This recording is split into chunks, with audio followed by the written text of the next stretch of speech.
Hello guys, if I sound kind of bad, that is because I just got a new mic and I haven't really tuned it properly.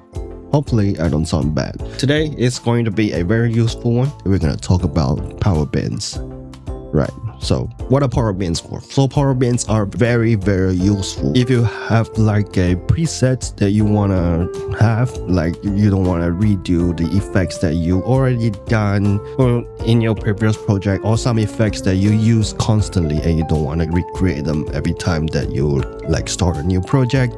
Then it's also very good for brand continuity. So let's dive in and let's talk about how we're gonna make a full use of a power bins. So right now we're in Resolve, right? And then right here I have this power bin. So if it's not showing up for you, go to the three dots right here, just have it drop down and select show power bins. I got my smart bins hidden because I don't use smart bins that much unless you have a really big editing crew. For me, I'm just a one-man guy, so I don't really use smart bins. So power bins is my go-to bins.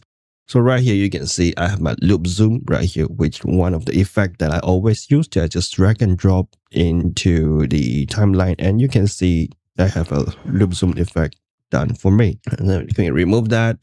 And then right here, I have my go-to vintage lens. If you watch my videos, you probably know I have a vintage lens, presets that I make. And I also like to use right next the effect. So I can also drag and drop them into the timeline and it applies like so. Very easy. So right now, I'm going to teach you guys how to make your own effects, make your own presets, basically. So in power bins, what we're going to do right here, we're going to go to the effects right here. We're going to search for adjustment clip, ADJ, and then we're just going to drag and drop them into the timeline. Right now, we're just still setting up for our presets. So after we set up our presets, we can go to the color page, and then right here, we got our adjustment clip selected. We can just drag and drop the effects into our adjustment clip, and then we can tweak a little bit to the base effect that you want. And then right after that, we can go to the edit page, and then we can just go right back to our media pool where our power bin is and just drag and drop them into our,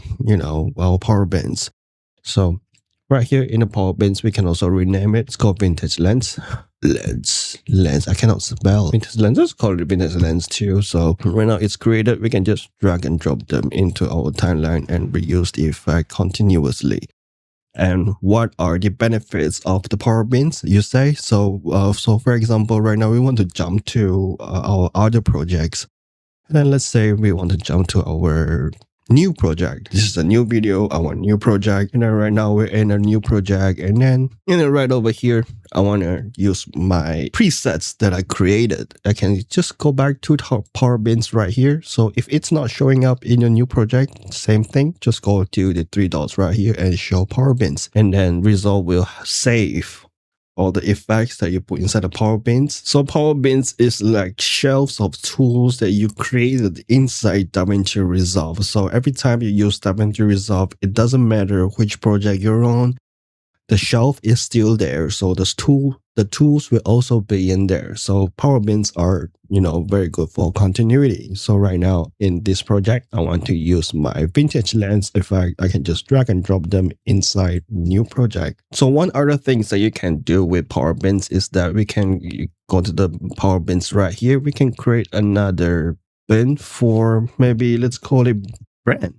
Right, and then can go inside our brand. We can go inside our brand and we can start drag and dropping all the assets that we need for our brands. So let's say this is my logo right here. I'm gonna drag and drop them into the brand power bins right here. Also here, this is the YouTube play button. I use it fairly constantly when I'm creating thumbnails. Let's just drag and drop it into the brand also, and then this one also. So backgrounds, maybe backgrounds, we have some dedicated branded background that we use, maybe like this paper texture. It is a video, we can put them in here. And our checkerboard background, also node grid background, everything that you can think of, you can probably put them inside the power bins, except for LUTs. I tried importing LUTs, but it doesn't work. And we can also create a power bins dedicated to our transitions. Why not? transitions. And inside transitions, maybe you have a pre-made transition that you can, use a adjustment clip and also drop it in there. And if you have like a stock footage for your transition, you can also do that.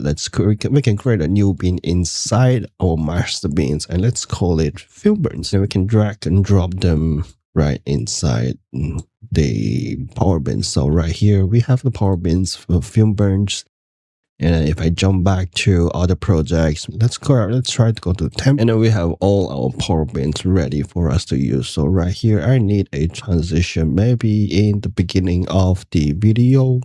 Right here, I need a transition. I can just drag and drop them into a timeline right here. Okay, let's see the frame that we want to use. Maybe the brightest part of the frame right here, maybe. Okay, and then we can just change it to. And there we go. This is our transition to the next shot seamlessly just from footage inside our power bin. So yeah. So power bins, this is a very easy concept inside DaVinci Resolve. Basically, you're just creating shelves of effects, pre-made effects for you to use in every project. This is kind of similar to my other previous video, but this one is inside power bins. You can create a shelf specific for brain continuity so that you don't get lost in your own file explorer. But also keep this in mind, if you have like specific video inside your power bins, if you move them inside the File Explorer, you will need to relink the media. So for adjustment clip, it will stay there because all the effects are made inside DaVinci Resolve. But if you have like a video imported into your power bins, you might want to keep the media where it is like a fixed position for your file. So like if you move them, you will need to relink the media. So how do you guys like this power bin? Leave a like if you like it, and if not, leave a comment down, tell me why you don't like it. And also, if you're new here, welcome to the channel, and I will see you guys in the next one. Bye.